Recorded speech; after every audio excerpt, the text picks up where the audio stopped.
Alors, bonjour les enfants. Aujourd'hui, on va aborder une nouvelle leçon qui est dans la continuité des compléments de verbes, c'est-à-dire du COD. La semaine dernière, on avait travaillé sur le complément d'objet direct. Alors ici, je vous propose un petit exercice pour comprendre la notion, un petit exercice de découverte, où en même temps, on va revoir la notion des compléments de phrase. Je vous demande, dans un premier temps, supprime les compléments de phrase et trouve la phrase minimale. Donc, sur votre ardoise ou sur votre cahier de brouillon, vous reprenez ces 4 phrases, vous regardez s'il y a des mots ou des groupes de mots qui sont supprimables et déplaçables dans la phrase. À ce moment-là, ce sont des compléments de phrase et on va retrouver la phrase minimale, c'est-à-dire la phrase où on ne peut plus rien supprimer ou déplacer. Donc, je vous laisse chercher. Quand vous avez terminé, vous rappuyez sur pause, sur play et on prend la correction. Allez, je vous laisse faire. Alors, la correction. Dans l'armoire, mon père range ses outils. Mon père range ses outils. Mon père range ses outils dans l'armoire. On voit bien que dans l'armoire est supprimable et déplaçable. Donc, on le supprime. Mon père range ses outils, mon père range, ce n'est pas français. Donc ici, on a la phrase minimale, mon père range ses outils. Pendant l'été, le gardien arrosera régulièrement les plantes. Le gardien arrosera régulièrement les plantes. Le gardien arrosera régulièrement les plantes pendant l'été. Pendant l'été, supprimable et déplaçable. Le gardien arrosera régulièrement. Les plantes, le gardien arrosera régulièrement, ça ne se dit pas. Donc les plantes, on ne peut pas le supprimer et le déplacer. Le gardien arrosera les plantes, ça se dit. Le gardien arrosera les plantes régulièrement. Ici, on a aussi un complément de phrase. Donc la phrase minimale, le gardien arrosera les plantes.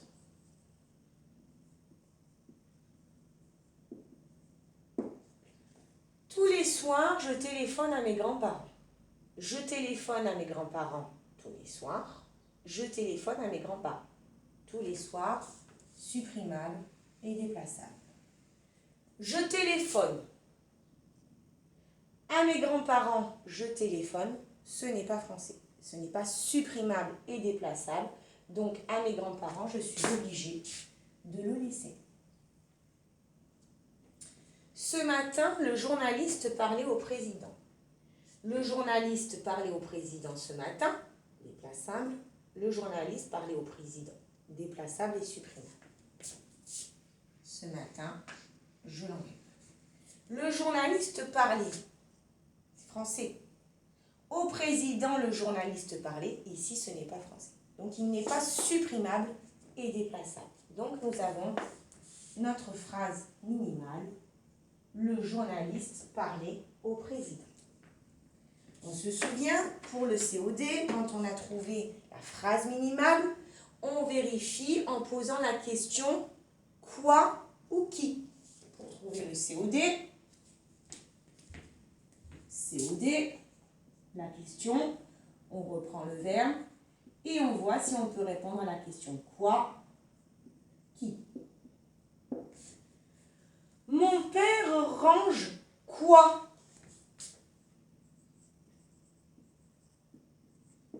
Ses outils.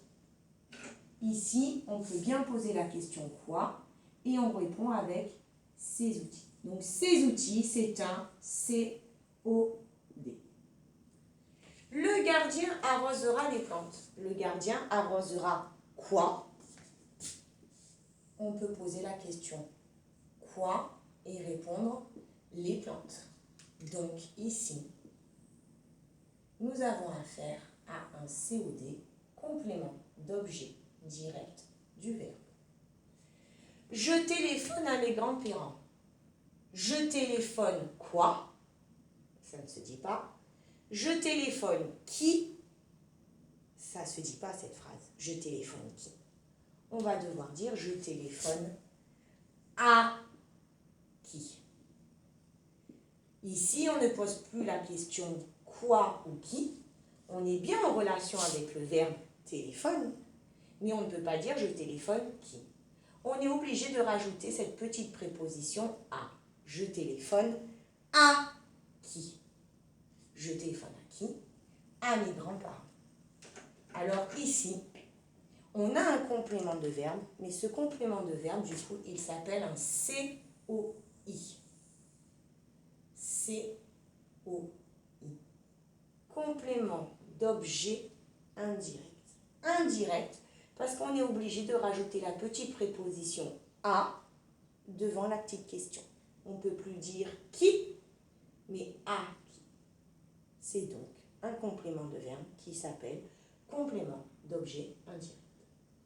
Si je pose ici, le journaliste parlait au président. Le journaliste parlait qui?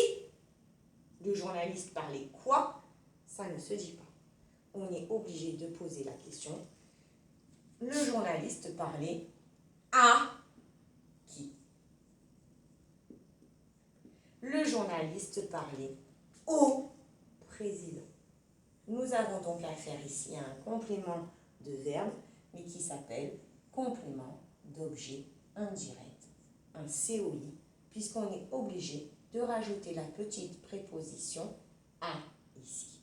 On n'est plus sur un COD où on pose une question directe. Quoi, qui? On est obligé de rajouter une petite préposition, le à. D'accord? Donc ici, nous avons affaire à un COI. Et c'est ce que nous allons donc devoir apprendre à partir de maintenant. Qu'il existe deux compléments de verbe, des compléments de verbe COD, complément d'objet direct, qui vont répondre à la question qui, quoi, et des compléments de verbe COI, complément d'objet indirect, qui vont répondre à la question à qui, à quoi. Alors maintenant, je vous invite à prendre la leçon que l'on va compléter ensemble.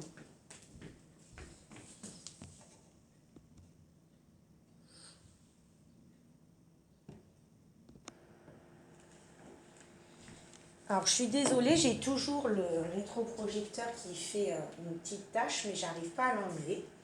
Alors, les compléments de verbe. On a bien compris, on est toujours sur la fonction complément de verbe, mais il y a deux sortes de compléments de verbe, les COD, les COI. Définition. Il existe des mots ou groupes de mots qui sont liés au verbe indirectement. Indirectement, puisqu'on ne pose plus la question directement quoi, qui, mais à quoi, à qui. Donc on dit que c'est indirectement. On les appelle des COI. Le COI, ça veut dire complément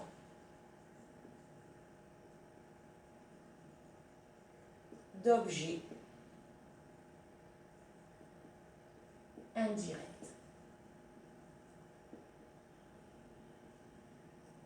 Mais c'est quand même un complément de verbe, de fonction. D'accord? Un COD, un COI. Pareil que le COD, le COI ne peut être ni supprimable,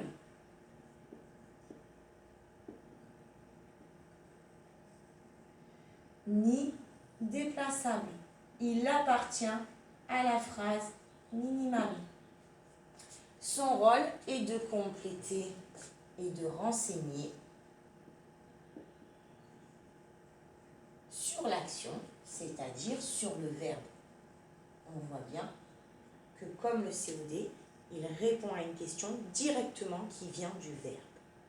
Il est souvent séparé par une préposition, le petit a, le petit de.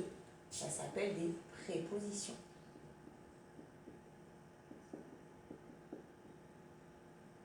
Ou un article contracté.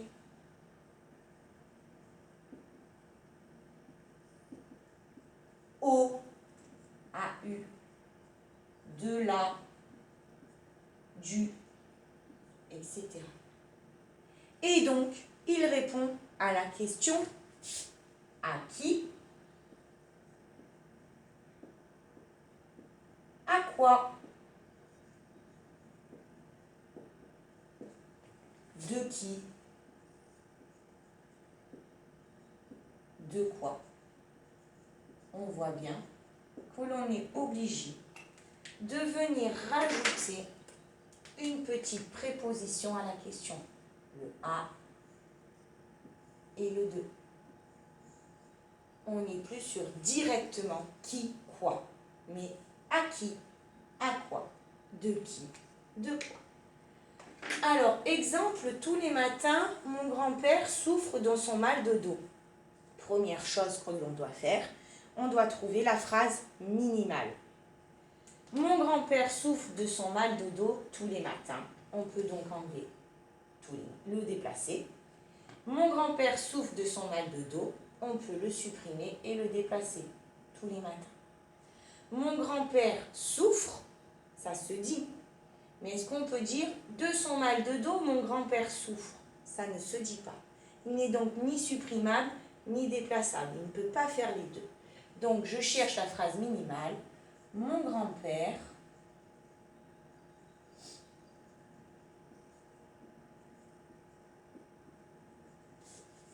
souffre de son mal de dos. Puis je pose la question. Mon grand-père souffre de qui? Mon grand-père souffre de quoi? De son mal de dos. On est bien sur une question avec la préposition de. Mon grand-père souffre de quoi? Et je réponds de son mal de dos. On voit d'ailleurs que la petite préposition est ici. J'écris donc la réponse de son mal de dos. Je peux aussi le remplacer par un pronom. Mon grand-père en souffre. Je vois bien que comme pour le COD, ce groupe de mots est remplaçable par un pronom. D'accord? Mon grand-père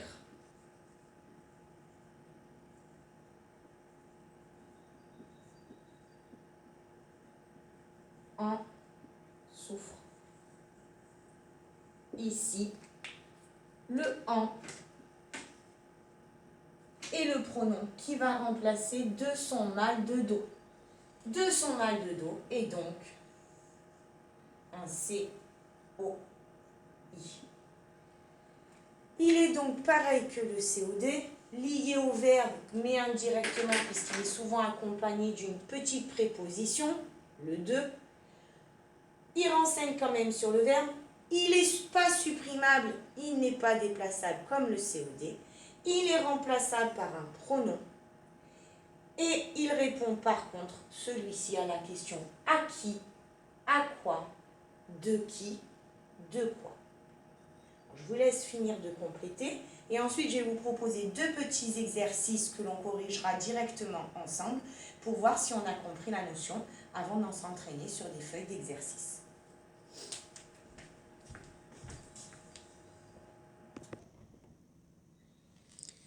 Alors, premier exercice, je vous demande, souligne le verbe conjugué et entoure le COI.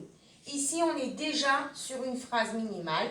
J'ai déjà réduit au maximum la phrase. Maintenant, je vous demande à vous de recopier les phrases, de souligner le verbe conjugué et d'essayer de trouver le COI, complément d'objet indirect, qui répond à la question de qui, de quoi, à qui, à quoi. Je vous laisse faire, vous appuyez sur pause et quand vous avez terminé, on rappuie sur play pour la correction ensemble. Alors la correction. Un marteau sert à planter des clous. Alors le verbe. Je me rappelle, si je ne le trouve pas directement, un marteau ne sert pas à planter des clous. On a le ne pas qui vient nous montrer où est le verbe. Un marteau ne sert pas à planter des clous. Ici, le verbe c'est sert. Un marteau sert à quoi? On est bien sur une question avec la préposition à quoi? À planter des clous. Ici, le COI, c'est tout ça. À planter des clous. Et on voit qu'il y a la petite proposition, le A. C-O-I. On prend tout ce qui répond à la question. Un marteau sert à quoi? À planter des clous. Antoine se souvient encore de son voyage. Antoine ne se souvient plus de son voyage. On a ici le verbe se souvient. C'est le verbe conjugué. Antoine se souvient de quoi?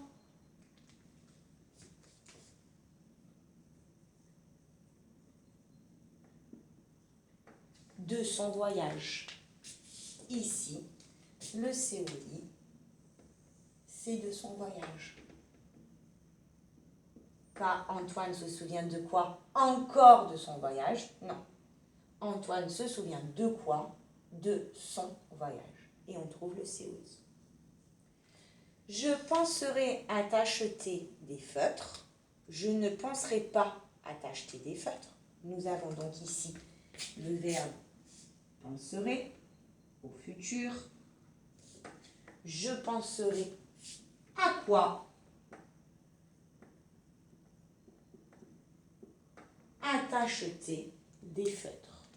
Nous avons donc ici le COI. On voit ici la petite préposition, la petite préposition, la petite préposition qui vient annoncer le groupe de mots qui répond à la question. D'où le lien indirect avec le verbe, la petite préposition, qu'on va être obligé de reposer dans la question à quoi, de quoi, à quoi, à qui, de qui. Deuxième petit exercice, et on aura terminé avec le COI. Il faudra ensuite s'entraîner dans des petits exercices tout seul, en autonomie. Je vais juste vérifier que la caméra est bien positionnée. On est bon. Indique si le groupe de mots soulignés est un COD ou un COI. Donc ici, c'est pareil. Je cherche le verbe et je regarde. Si je pose la question quoi, qui, et que je peux y répondre par le mot qui est souligné, ça veut dire que ça sera un COD. Mais si je réponds par à quoi, à qui,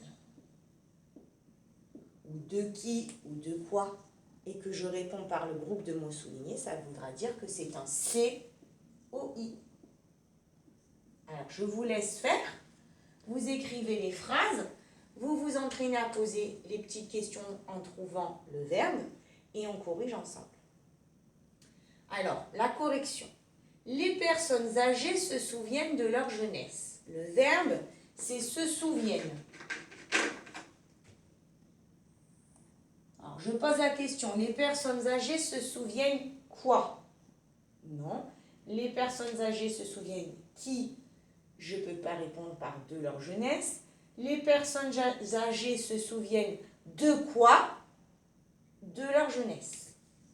Je peux donc poser la question de quoi pour répondre par le groupe de mots de leur jeunesse. On a donc ici affaire à un COI. De quoi? Le facteur nous a distribué le courrier. Le facteur à distribuer, c'est le verbe. Et je commence. Le facteur a distribué quoi? Le courrier. Je peux répondre à la question quoi et en répondant par le courrier. Le facteur a distribué quoi? Le courrier. On a donc affaire ici à un COD, puisqu'on répond directement par la question quoi? Le facteur a distribué le courrier à qui? à nous. Ici, nous avons un COI. On pose la question, à qui? Nous ne pouvons pas dire, le facteur a distribué le courrier, qui? Le facteur a distribué le courrier, à qui? À nous. COI. Ici, nous avons un pronom qui remplace directement le COI. On aurait pu dire, le facteur a distribué le courrier à notre voisin, et dans ces cas-là, ça aurait été, le facteur, lui, a distribué le courrier. D'accord? Troisième phrase, il n'a pas parlé de sa mauvaise note. Le verbe a parlé. Passé composé du verbe parler. Il n'a pas parlé quoi de sa mauvaise note, ça ne se dit pas. Il n'a pas parlé qui de sa mauvaise note, ça ne se dit pas. Il n'a pas parlé de quoi de sa mauvaise note. J'ai donc ici la question de quoi, c'est-à-dire avec la petite préposition de, et je peux répondre de sa mauvaise note. On a donc ici affaire à un complément d'objet indirect. Il a tendu sa main à son ami. C'est le verbe tendre au passé composé. Alors, si je pose la question, il a tendu qui? Sa main à son ami, ça ne se dit pas. Il a tendu quoi? Il a tendu sa main. On peut répondre à la question quoi? Et c'est sa main. Quoi? COD. Il a tendu sa main à qui? À son ami. J'ai ici la question à qui avec la préposition à, donc à son ami, est un COI. On voit aussi que dans une phrase, il peut y avoir deux compléments de verbe. On peut retrouver dans une même phrase des compléments d'objet direct et des compléments d'objet indirect. Parfois, il ne peut y avoir que le COI, il ne peut y avoir qu'un COD. Le chien mange un os. Le chien mange quoi? Un os. J'ai ici une phrase qu'avec un COD, une phrase qu'avec un COI, mais parfois, on peut avoir des phrases avec deux compléments de verbe où il va y avoir un COD et un COI. Voilà, c'est fini pour aujourd'hui, la leçon sur les compléments de verbe. J'espère que vous avez compris et puis on va faire les exercices et je vous enverrai les corrections.